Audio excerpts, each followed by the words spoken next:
یہ جو ہماری قوم آج جمعے کے بیانات میں آ کر علماء کے سامنے نہیں بیٹھ رہی، اس کی وجہ کیا ہے؟ ہمارے علماء نے تیاریاں کرنا چھوڑ دی۔ بہت ہی کم آپ کو ایسے عالم ملیں گے جو ہر جمعے کے بیان کی تیاری کے لیے قرآن کھولیں، تفسیر کھولیں، حدیث کھولیں، شرح کھولیں، فقہی عبارات نکالیں، اکابرین کی تعلیمات کا نچوڑ نکالیں، تب ایک مدلل بیان بنا کر پبلک کے سامنے پیش کریں۔ کیا ضرورت ہے؟ تقریروں کی کتابیں لے لیں، ایک آیت کی تفسیر دیکھی، بس بیان کر دیں گے، آدھا گھنٹہ تو نکالنا ہے۔ اب تو فقیر کے لیے آدھا گھنٹہ نکالنا کوئی پرابلم ہی نہیں ہے، یوں بیان شروع کرتا ہوں، یوں ختم کر دیتا ہوں۔ 25 سال سے قوم سامنے بیٹھی ہوئی ہے، لوگوں کو ایک مسئلہ سیکھنے کا موقع نہیں مل رہا ہے۔ لڑکے لڑکیاں بازی کر رہے ہیں، زنا کر رہے ہیں، حرام کر رہے ہیں، لڑکیاں لڑکوں سے دوستیاں کر رہی ہیں، اپنے ماں باپ کی، اپنے بھائیوں کی گردن شرم سے جھکانے کے لیے گندی حرکتیں کر رہی ہیں، اور یہاں صاحب بیان دیکھ لیں، پبلک کچھ چاہ رہی ہے، بیان ادھر جا رہا ہے، پبلک کی سوچیں ادھر جا رہی ہیں۔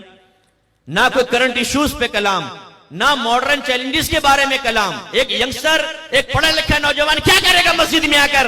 آپ کے سامنے آدھا گھنٹہ بیٹھ کے کیا کرے گا؟ کیوں بیٹھے وہ اس وقت نکل کر آئے گا جب آپ کے دوسرے خطبے جمعے کی اذان کے لیے مائک میں کھڑ کھڑ پیدا ہوتی ہے نا، یہ مخصوص اور بڑی محبوب سی آواز نوجوانوں نے یہاں اپنی میموری میں فٹ کر رکھی ہے۔ اوہ جمعے کا ٹائم ہو گیا، بھاگ کے بس پہنچ جاتے ہیں، نماز پڑھی، پھر اس کے بعد وہ سنن نوافل نہیں پڑھتے۔ آپ دیکھیں جمعے کی نماز ختم ہوتی ہے، ہمارے نوجوانوں کو رش جوتیوں پہ زیادہ نظر آئے گا، جیسے 5-5 ہزار کے نوٹ بانٹ رہے ہیں۔ کیوں بھاگتے ہیں وہ؟ ہم نے بیزار کیا ہے انہیں، علماء نے بیزار کیا ہے، ہمارے جمعے کی نمازیں پڑھانے والوں نے قوم کو بیزار کیا ہے دین سے۔ جب ایک نوجوان کی ریکوائرمنٹ بھی پوری نہیں ہوگی، وہ کیوں آگے آگے آپ کے سامنے بیٹھے گا؟ ہم نے ایک لسٹ بنائی ہے کہ آج کل نوجوانوں کے یہ مسائل ہیں۔ مسائل کیا ہیں؟ اس کے اسباب کیا ہیں؟ اس کا حل کیا ہے؟ حل پہ استقامت کیسے ملے گی؟ کی ہے ہم نے تیاری؟ کیوں آئے گی قوم ہمارے پاس؟ پھر ہمارا شکوہ، پتہ نہیں یہ قوم آج کل علماء کو چھوڑ چکی ہے۔ اب دیکھو علماء کی قدر نہیں رہی، قدر کی نہیں جاتی، قدر کروائی جاتی ہے۔ آپ نے اپنی قدر کروانے کے لیے کیا کیا یہ بتائیے؟ قوم کو برا بھلا کہنے سے بہتر یہ ہے کہ میں اور آپ اپنے گریبان میں جھانکیں اور اپنے بارے میں غور و تفکر کریں کہ ہم نے قوم کو کیا دیا۔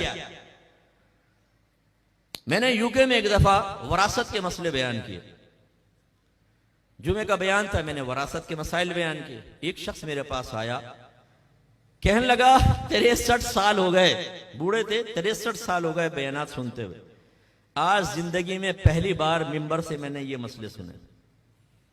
ایسی ایک جگہ میں نے تقدیر کے مسائل بیان کیے، مسئلہ تقدیر کو بیان کیا، اس کی اقسام ذکر کی۔ ایک 70 سالہ شخص سامنے آیا، کہہ رہے ہیں استاد داڑھی سفید ہو گئے، 70 سال میری عمر ہے، اور آج پہلی مرتبہ مجھے مسئلہ تقدیر سمجھ میں آیا۔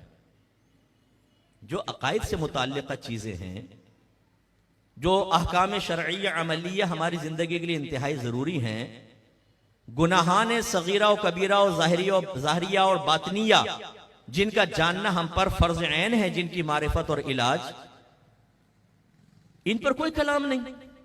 سنجیدگی کے ساتھ، استقامت کے ساتھ، ایک ترتیب کے ساتھ، ایک روڈ میپ بنا کر، نو۔ سوشل میڈیا پہ لوگ بیٹھے ہوئے ہیں، ایک ہاتھ میں قرآن، دوسرے ہاتھ میں حدیث لے کر، بخاری لے کر ہماری قوم کے بچوں کو ذہن خراب کر رہے ہیں۔ لیکن ہیں ہم یہ ذہن بنائیں یار اس چیلنج کا میں مقابلہ کروں گا، نہیں، بھاڑ میں جائیں۔ کھانے پینے سے فرصت ملے، دوستیاں نبھانے سے فرصت ملے، بیوی بچوں کے لاڈ اٹھانے سے فرصت ملے، تو نبی کریم کے دین کو بھی دیکھ لیا جائے گا۔ لوگ تباہ ہو رہے ہونے دو، ہمیں کیا ضرورت؟ غلط۔ اگر ہم صاحب علم حضرات ہی ان چیزوں کا رد نہیں کریں گے، اپنی قوم کو اس لعنت اور اس خطرے سے نہیں بچائیں گے، میں یقین سے کہتا ہوں آپ کی آنے والی نسلیں بھی نہیں بچیں گی۔